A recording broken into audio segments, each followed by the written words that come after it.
Assalamu alaikum. So domin buɗe website ko ce blog, tunda shi muke magana akan blog wanda ba sai ka kashe musu kuɗi ko ka sha wata wahala ba, za ka ɗauki Chrome browser ɗinka kamar yadda na faɗa ce a cikin abubuwan da za a nema. So ga Chrome browser nan, kuna gani wannan Chrome browser ce.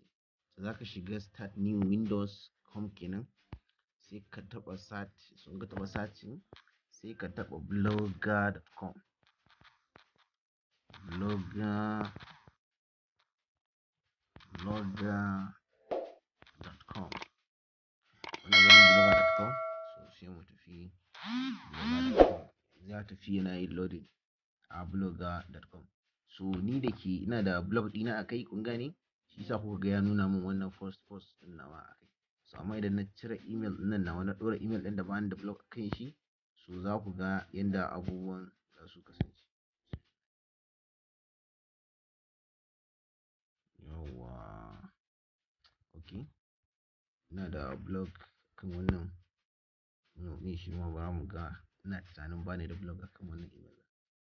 Ya Allah, I have another blog here. Let me check this one whether I don't have blog. Yawwa, so kana shiga blogger.com, nan gurin shine dashboard ɗinka inda zai fara kawo ka, saboda kai new buy ne kan blog, baka da komai na blog, baka da wani email da kai association ɗin shi da wani blog. So idan ka shiga blogger.com kamar yadda na faɗa, so nan shine inda zai kawo ka. So yana kawo ka nan gurin, firstly, oh ya Allah, firstly abinda za ka yi sai ka sa title. Shi wannan title ɗin ba wai shi ne sunan blog ɗin naka ba, a'a, shi title shine sunan da zai bayyana a saman blog ɗinka. Kun gane? Misali, kashe irin su livescore.com, BBC Hausa, so kuna ganin ana rubuta BBC Hausa a sama. So wannan shine title ɗin.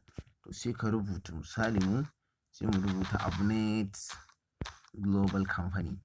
Yawwa, to shine title ɗin da zai bayyana a saman blog ɗin. To za mu tafi next.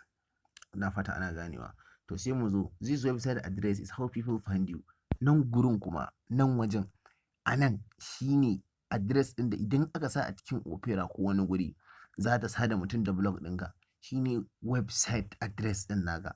So mu namu, sun da dama na gaya muku na kyauta ne, ba na wanda ka sai kuɗi bane ba, dole zai kasance da extension ɗin google.blogspot.com a ƙarshe.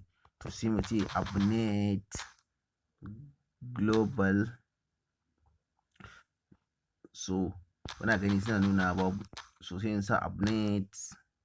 So kun ga sun sa this blog address is not available, ma'ana wani ya ɗauka, sai in ƙara da global. Yawwa, so kun ga Abnet Global is available, suna nufin shi dai wannan domain na Abnet Global yana nan available, za a iya kuma amfani da shi. So sai in taɓa next. Na riga na zaɓi sunana. Daga na je yanzu, bayan na gama buɗewa, idan na sa www.abnetglobal.blogspot.com, so Allah ya yarda za a gani. So shi wannan kuma display name ne. Idan ka shiga website, a saman tab ɗin website za ka dinga ganin suna da yake nunawa na wannan website ɗin. More especially an fi ganin shi a kwamfuta, saboda nan ne za ka ga tab ɗin a saman kwamfutar ka. Wannan shine display name kenan. To za mu sa Abnet Global Company again, kamar yadda ke a title ɗinmu. Yawwa, to sai mu taɓa finish. Muna taɓa finish, bismillah ya Allah, finish tana yin processing.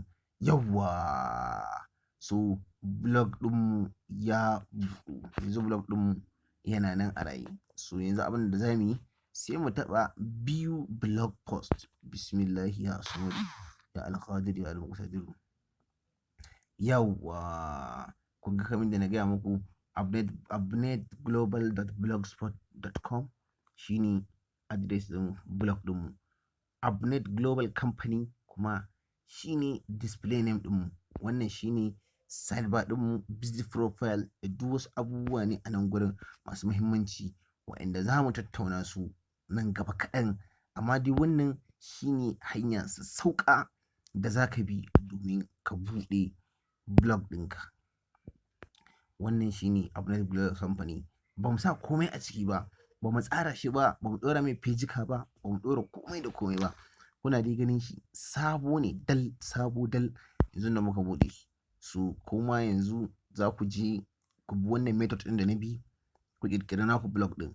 Amma fu naku blog ɗin, wannan blog ɗin ni nawa na buɗe shi saboda in muku gwaji ne. Later bayan an gama wannan lesson ɗin abubuwa sun gama kankama, so zan goge shi ne ya bar duniya gabaki ɗaya saboda ina da blogs da yawa. So wannan shine yadda za ka buɗe blog. A cikin kaso 100 wannan shine kaso 2 na abin da za mu koya, saboda wannan farkon buɗewa ne kawai. Ba mu nuna yadda za ka sa themes ba, yadda za ka create ɗin pages. Sun za ku wannan empty ne, ba contact us, ba about us, ba privacy policy, babu komai, ba komai, ba sales page, ba komai a ciki. So wannan sabo ne muka buɗe muku shi. As an example, insha Allahu a next class ɗinmu na gobe kenan za mu shiga yanda ake ɗora fejika a blog. Mu haɗe da ku a gaba. So amma kafin sannan, so akwai abin da nake so in nuna muku, but I don't think it will make sense now. Amma dai later dai kawai za mu haɗu insha Allahu, za mu gaya muku yadda za ku ɗora feji a blog ɗinku. Na gaya muku ku tabbatar kana da Chrome browser ko Firefox, saboda su ne suke da daɗin sha'ani da blog. Na gode.